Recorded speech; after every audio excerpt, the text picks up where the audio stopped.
These are what the things that they expect Nigerian military to do. Now, let me point out another thing as well. The Nigerian military is a victim of the system that we have in Nigeria. Is a victim in the sense that we are over-applying our military forces in internal security. And because we use them so much on internal security, they are bound to clash with civilians. Let me ask you very quickly, because we're about to go on break.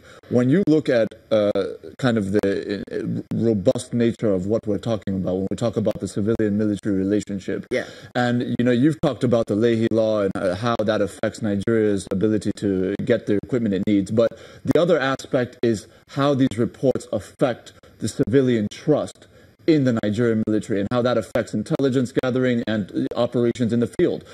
What do you say to that in terms of, you said that the Nigerian military has to essentially respond effectively, but what if there are things that may be false in an Amnesty report? Is that not possible? It is possible. That is why I have earlier suggested that instead of coming out publicly and lambasting and blasting them and dismissing the result in its entirety, that they should put more effort in trying to get Amnesty to come and sit down with them, and they point out the areas where the reports are incorrect.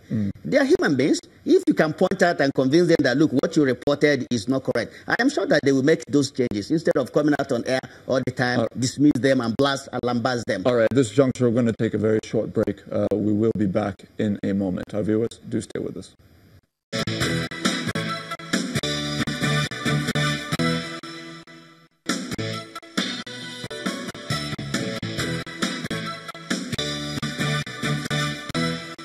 Welcome back. General Game, you talked about how sometimes the reports that Amnesty publishes are repetitions of things that had been in the past. But let's quickly ask, what's the way forward? Well, I think Captain Johnson has said something. He feels that we have not been working with Amnesty enough. At the end of this program, I want to get this number from you so that we can make this of you so that you understand what we are doing. The way forward is that if Amnesty comes in and sees what we are doing, it will change the way they contain in entirety our programs and our activities. Now, when Johnson was talking about Amnesty getting information from the public, what we are having right now is that people that want to say that the military maybe violate their human rights, they quote Amnesty report as a document that they are making use of. So instead of the people saying that we have violated their human rights, it is Amnesty report that they use to say we have violated their human rights. And that, to the military, is a deliberate plan to isolate the citizens from military operations and at the same time isolating the international community also from collaborating with us. We want to do everything that will make the international community look at us as a professional and civilized military. And it's because of that that you are seeing a lot of changes. A couple of years back, we didn't have courses in military institution where we teach the military personnel about the law of armed conflict.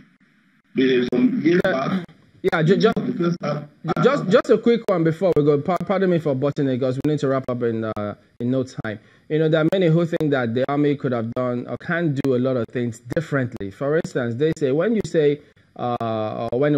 were widely quoted as saying to the Shiites, you don't have rubber bullets. People misinterpret that, and then they don't know if the army has got body cam for some of these operations and what becomes of all of those. And then they ask, for instance, the report that was published in 2016 about the harassment in IDP camps, where the president did say that he was going to set up a committee. In fact, he asked IGP to investigate.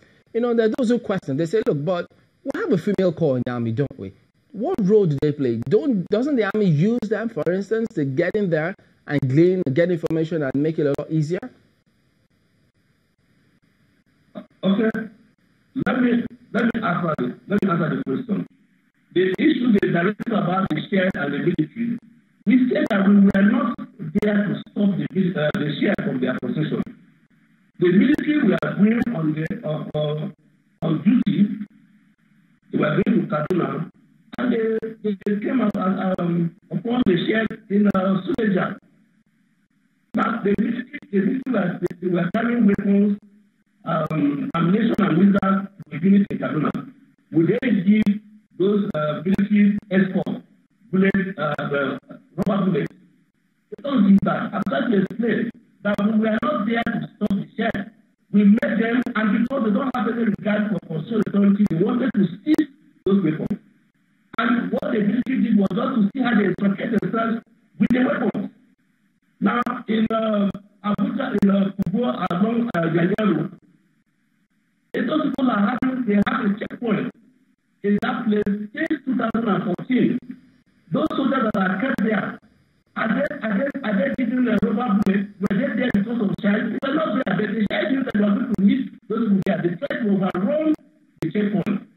So we were not there for them. We have never, the military has never been trained to stop child possession or to stop their process or whatever. That's not our responsibility. All right, General. That is what I'm trying to say. Okay, I'm afraid we need to anchor at this point, but there are those who will also suggest that you may need to, maybe moving forward, consider either weekly or bi-weekly or some sort of briefing to let the people know what's going on, rather than wait for a report from AI, then you respond. But perhaps we'll bring up all of those matters on another day. So we have to thank you for coming on this morning. Brigadier General John Agim is the defense spokesperson, and we also did reach out to Amnesty International. They were not able to make the show. In any case, that's the show today. We thank you all for watching. We'll see you tomorrow. I'm Chamberlain. So I'm Nel Taigbe. Bye-bye. And in Abuja here, I just want to give you an opportunity. I just want to thank you really, actually, for sharing your thoughts with us today. I've been speaking with Mr. Bish Johnson, a retired captain of the U.S. Army. And at this juncture, we close the show. Wish you a wonderful day ahead. I am Ajuri Ingilale. The views and opinions expressed by guests on this program are those of the maker and do not necessarily reflect the views, opinions, and endorsement of Channels Television.